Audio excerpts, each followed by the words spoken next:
He will have our onboard camera for this one, the 2022 Junior Rotax Grand Final champion, as he leaves the pit lane with the rest of the pre-final B contenders. Here is your starting lineup.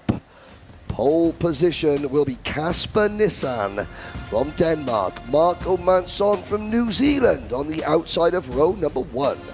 Scott Marsh and Davin Roberts on row number 2, Max Sadursky and Jeremy Roivers. On row 3, Lewis Goff and Antoine Lemieux. On row 4, Axel Palmgren and Alois Girardet. Then it's Toby Gale and Shun Sekiguchi, Jules Avril and Bran van der Weyken on row number 7. Mikael Soltis and Alex Rogowski on row number 8. And here are the last two drivers, 34th and 36th in points, Pedro de Lima and Ruben Gutierrez. They're the last two drivers currently qualified for the main event. From here on in, these are the drivers on the outside looking in. Luis Alejandro Ilmana Sanchez, Francisco Figueroa. They round out the top 20. Franizek Sulima, Pierce Wade, Eason Tseng and Matteo Natino, Ty Fisher and Gabriel Bonecci, Liu Xiaolei and David Alexandra Netchifor. Yuri Levar and Adrian Stions round out your top 30. It's the last roll of the dice for these drivers. Daniel Fernandez, Arafat Sheikh, Salvador Ricci, last year's Minimax champion Rory Armstrong has had a week to forget, and Siusung Park. Tom Strella from Latvia hurt his ribs in practice and had to withdraw, so we do hope that Tom's is on the mend. But here we go, Kyle Lawrence. This is going to be another nail-biter. Yeah, nice and slow start there. They're keeping an even speed as they go over the 90. We're waiting for the lights to go out. They're out. Oh, formation lap has been restarted for a false start. So we're going to have to do that again. And drivers got a little excited, so let it go. What do you say when they get to the 90? So from the start-finish line, they measure 90 meters back. There's another line across the track. You need to maintain a constant speed between that line and the start-finish line. If you are not maintaining a constant speed, the race director will then not allow the start. Or if, like that one, we thought it was slow initially, it did speed up quite a bit. So race director thinking too fast, let's go again. So if you speed up before the 90, that is not good. No. They will false start it. If it keeps happening, then but you race director will wait get involved. as long as you want until after the 90. You don't have to go on the 90, do you? No, you can hold the speed long before the 90. When you get to the 90, you can keep that speed until the lights go out. In fact, you have to keep that speed until the lights go out. Okay. So in that 90 meters, you cannot change speed. Okay, right. So that is, so once you pass the 90 line, maintain your speed until you see the lights go out, then it's go, go, go. You'll see as well the two sets of tram lines. That separates the grid into their two rows. Yes. You need to stay within those tram lines until such time as the lights go out. If you move over those tram lines or even just cross the line slightly, you will receive a penalty. There we go. That is the view from former Grand Finals driver, multiple occasions, Kyle Lawrence.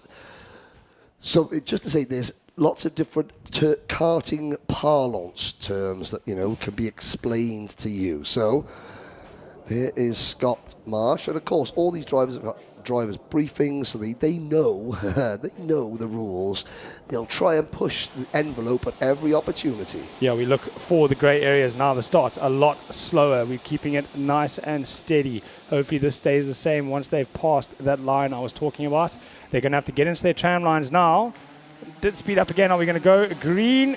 Yes, we are. We are racing. We are going green. We didn't see a move across like we did in previous races. Into turn 2 they go. This is where it gets tight though. Turn 2 quite fast in, and then it's going to tighten up. You've got carts next to you, sometimes 3 abreast, but nice and clear. Oh, as I say, nice and go. Contact all the way through. It's just too many carts and not enough space. Netchifor is there in the 253 cart at the back of that. That was in the middle of the pack. That's in that danger zone. There's a lot of drivers whose hopes have just disappeared. I'm looking out of the commentary box window. Everyone has got going again, but the hopes of some are now over. Yeah, Casper is doing well in the front. We're watching the mid-pack now. 266 bumper is loose. He's trying to defend there. 266. And I can see a Marshall picking up an exhaust. Well, not with his hands, but with something like a metal broom to pick up the exhaust. But into turn number 12. Oh, that was a late move. Who was that? Yeah, that was, Davin Roberts, the tall driver for Team USA, I think was just elbowing a little bit wide. Now, third place, Scott Marsh. On board behind Marco Manson, and around the outside of all of them tries to go Max Swiderski, and he cuts back in front of Scott Marsh. The 245 car carrying a little bit of damage. That is Alois Girardet. But, I apologise for calling him Alois. Yes, it's Alois Girardet. Max Swiderski, though, making that look like he was merging onto the highway on his way to work. He just went outside and merged straight back into third. Great move from him. But we're not seeing the breakaway we saw in the previous race. Yeah, there was no mirror signal manoeuvre from Max Swiderski. It was, on the queue of carts coming into the pits after that first lap incident. So we have lost Bran van der Weyken. We've lost Liu Xiaolei. Two drivers out. Alex Rogowski, David Netchefor, Axel Palmgren and Pierce Wade have all been involved in that incident as we look on board with Scott Marsh trying to pass Swiderski. And look at him signaling. There you go. Go. Now, can Max Swiderski trust Scott Marsh? Let's see. He did, and he shouldn't have. Yeah, he did. He shouldn't have. Marsh now moves into second place. And I think Lewis Goff also went through as well. There it is, the second Team UK driver in kart 237. Goff up to third. Swiderski is fourth. Then it's Manson, Roberts, Lemieux. There you can see the red and white Team Canada, the big maple leaf on the back of the Canadian race suit this year. Girardet, Soltis, and Gutierrez. Ruben Gutierrez up from 18th. He was 36th in points. He's doing what he needs to do. The Mexican driver in kart 209. Yeah, that you'll get him into the final and hopefully move him further up the grid so he doesn't have to start so far back.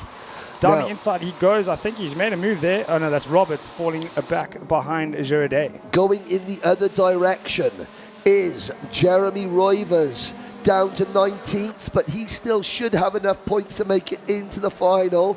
But for Palmgren, for Umana Sanchez, for Netchefor, Rogowski, Toby Gale and Ty Fisher have just had a collision and they are slow crossing the start-finish line. Gale was in the top 9 rows of the grid. He was there on row 6. He still should be okay as long as he keeps going. Change for the lead here. Marsh going down the inside. Our camera caught. Great move. He got it on the apex. Nissen looking to go around the outside. Not going to make it happen. Goff was clever to back out of that. That could have been ugly.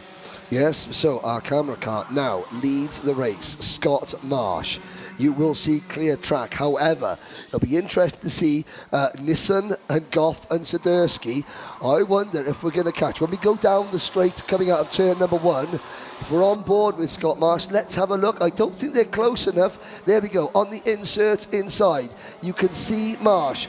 Well, you see coming from the right-hand side of your screen, so he's having to defend. He jinks to the inside. Nissen is right behind him as they go through turn number 2. He holds on. Clear track in front. A swarm of go-karts just about 6 inches behind that rear camera. Yeah, they could throw the proverbial blanket. Because you can flick a post, you can flick a bogey over them. They're that close together. Mansoon just behind them there. He's caught back up to the group, so he turned this into a 5-card race. He's done the cutback, but he's not. Oh, a little bit of grass there. But this goes to show, look at the action behind. All Scott Marsh is looking at is clear track. He can hear the engines in his peripheral vision, the peripheral hearing, he can hear them. But look at out the front of that car. All is calm, all is cool, nothing to happen behind him. It's an absolute war zone. Yeah, and that war zone getting a little bit bigger as well because it looked like Lemieux has also joined the party down the main straight towards turn 1. We haven't seen a pass there yet in Junior Max. Listen, look. Marsh. Goff. Goff. That was almost a big one there from Goff. Holds on though, Manson in the black race on the outside. Here comes Antoine Lemieux in kart number 228 for Team Canada. Alois Girardet is there in 7th position. Soltis, Gutierrez. Oh, that nose cone on Girardet does not look good at the moment. But look at that, number 205, Pedro Lima, from 17th up to 11th. Roberts is down to 12th. Then it's Avril. Rory Armstrong up 20 places, showing why he was a champion last year. It's been a terrible week for him, but he's going to go out in a blaze of glory. The young man from Northern Ireland, from Downpatrick in Northern Ireland, he will not go quietly into the night, shall Rory Armstrong. And again, that's a great drive from him. Eason Seng is there in 16th. Is that going to be enough for Eason Seng? Rory Armstrong up into the top 12 now. Roivers is 18th. Adrian Tions is up to 20th. Ty Fisher, Toby Gale looking down at the back of the pack here. Here we go. Fastest lap, Eason Seng. We've got a battle on. Yeah, no, definitely these 4 drivers, but they have seemed to have settled down a bit. They realize the occasion is the pre-final. But Girardet, look at that nose cone hanging off to the left. It's very far off at the moment. Well, Alois Girardet, there was that incident on the second corner, which was around about where Girardet started. So you would imagine that, Alois Girardet is going to be receiving the attention of the telephone of doom, which takes a photo of the nose cones at the end of each race. The last thing you want to have at the end of a race is your photo taken by the telephone or the iPad of doom. Well, it doesn't seem to be hampering. Oh, there it is. You can see it, yeah. He's got the whole front. He's got the whole right front wheel exposed. Now, that could be a problem. If it stays on, then he's going to get a penalty. If it comes off, he's going to get a technical flag, and he's in the pits and out of the race, and that would be a problem for Alois Girardet. The nice thing with Girardet now is that he's only got 2 laps left to go, and you have 3 laps you can stay out for a technical. So you've got 3 laps to respond to a technical, as far as I understand the rules. Yeah, but if he doesn't, even if he doesn't come in, he'll be an exclusion. If you get the technical flag and don't come in, you're put to the back. Now, up at the front, we've got a group of 5. It is Team UK leading Denmark, leading the United Kingdom. Oh, there's the number 230 kart. Game over for Yuri Levar from Slovenia. The Levar family, their chances now rest in the hand of Yuri's older sister, Anya Levar, who races in E20 this year. 5 the lead as we start the last lap. Can Marsh hang on to top spot? Out of turn number 2. Or into turn number 2 we go. Lemieux now, that's Nissan in second. Goff third. Sadursky and Lemieux in that order. I'm blown away by how comfortable Marsh looks in front of this pack. He doesn't, body language-wise, look like this bothers him at all. He's done this over and over again. Well, he's a winner of this race in this class 2 years ago. So he knows there's one driver that is not going to be overwrought by the occasion. It's going to be Scott Marsh. He only took the ticket for this event at the Rotax Grand Festival, which took place at Karting Northeast Warden Law. A big hello to everybody watching at home in the People's Republic of Tyne and Weir. As Marsh now comes into turn number 12, and it looks like Lemieux making a move. Yeah, he did the wide sweeping line. We've seen it happen a couple of times, and a bang on the steering wheel there, but over the line for the finish. Scott Marsh takes the win. Yep, our camera car takes the win. Nissan second, cross the line, and everyone else on these. Look at the silver popping off those Praga karts there in the sunshine. Absolutely love the graphics kit. And Scott Marsh, no celebration. The job's not done yet, but yeah, he's happy. Oh, and look at that. Well done, that driver. I want to give a name check, that driver. That was Salvador Ricci from Peru, who finishes 30th, but is overjoyed with 30th. I love that. Brilliant stuff, yeah. He's going to go back to Lima, and he's going to have had a great time, and he's going to have learnt, and he's going to try and qualify next year and come back stronger. Here's a look at your top 10 drivers of note. Ruben Gutierrez, he has made, as things stand, he has made the final. He went from 18th to 8th.